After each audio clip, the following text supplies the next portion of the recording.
The Strait of Hormuz is the world's most significant maritime choke point, serving as the sole gateway between the Persian Gulf and the open ocean. This 3D bathymetric math illustrates the massive volume of global energy moving through this single corridor. Every day, between 17 and 20 million barrels of oil transit these waters. Within the Omani-side shipping channels, the path is highly constrained. Commercial traffic is funneled through incoming and outgoing corridors that are each only 2 miles wide. While the Islamic Republic lacks a symmetric blue water fleet, it has spent decades developing a naval arm capable of threatening the most advanced carrier strike groups. This deterrence is not achieved through flagship-on-flagship combat, but by weaponizing the specific physics and bathymetry of the Persian Gulf. Iran utilizes its 5,800-kilometer coastline to stage an asymmetric fortress. This strategy is anchored by fortified islands like Kesh, Abu Musa, and the Greater and Lesser Tums. This island network generates an overlapping net of radar and electro-optical surveillance that blankets the commercial transit corridors. To bypass this choke point for its own exports, Tehran established the Jask deepwater port in the Gulf of Oman, allowing it to move crude oil even if the strait itself is contested. Inside the Gulf, the environment is defined by an average depth of just 50 meters and constant acoustic noise from dense commercial shipping. High salinity and extreme temperature layers create thermoclines. These layers bend acoustic waves, creating shadow zones where a vessel can remain undetected by passive sonar. These environmental variables transform the Gulf into an acoustically chaotic ambush zone where large warships lose their technological edge. The Ghadir-class midget submarine was engineered specifically to operate within the Gulf's shallow bathymetry. To see the scale of this miniaturization, compare the 115-ton Ghadir to a 7,000-ton United States Virginia-class submarine. This small displacement is central to a tactical doctrine known as bottom resting. By shutting down its engines and settling on the seabed, the vessel blends into the physical clutter, becoming nearly impossible to distinguish from the terrain. From this position, the Ghadir can deploy Valfajr heavyweight torpedoes from its dual 533mm tubes, weapons capable of sinking vessels 10 times its own size. It can also launch JASC-2 encapsulated cruise missiles from a submerged position, allowing it to strike surface targets without exposing its location.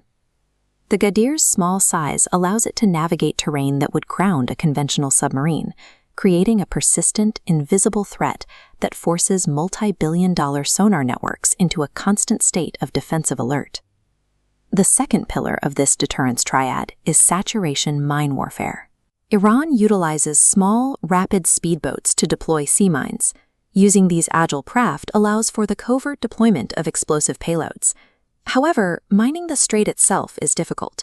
3 to 4 knot tidal currents frequently pull standard moored contact mines deep below the holdeups of passing tankers.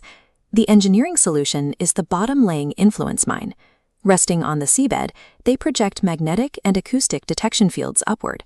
Programmable to ignore smaller craft, they only trigger upon detecting the acoustic and pressure signatures of a double-hulled supertanker.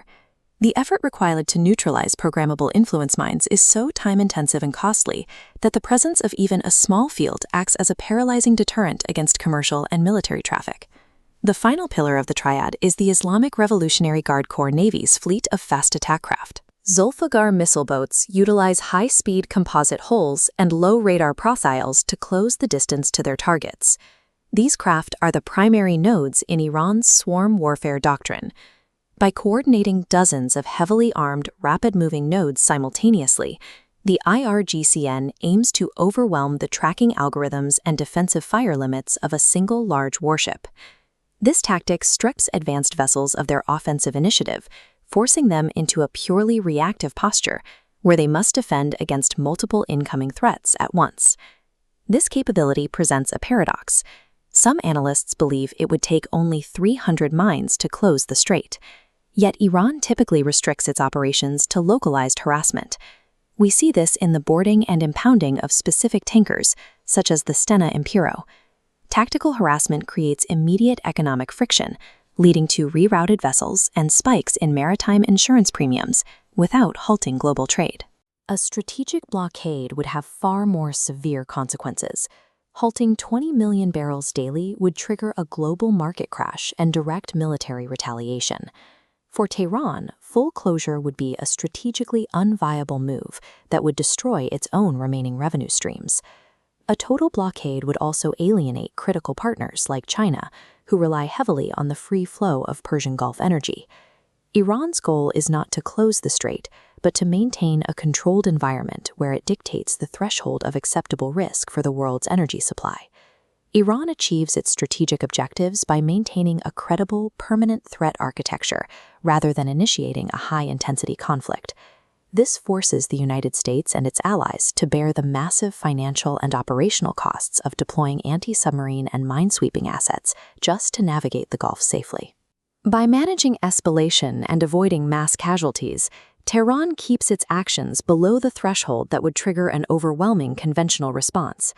The Ghadir submarine, the programmable mine, and the fast attack swarm are tools engineered specifically for this extreme littoral environment. Iran secures its regional dominance by maintaining the permanent potential for disruption, forcing technologically superior adversaries to contend with the environment.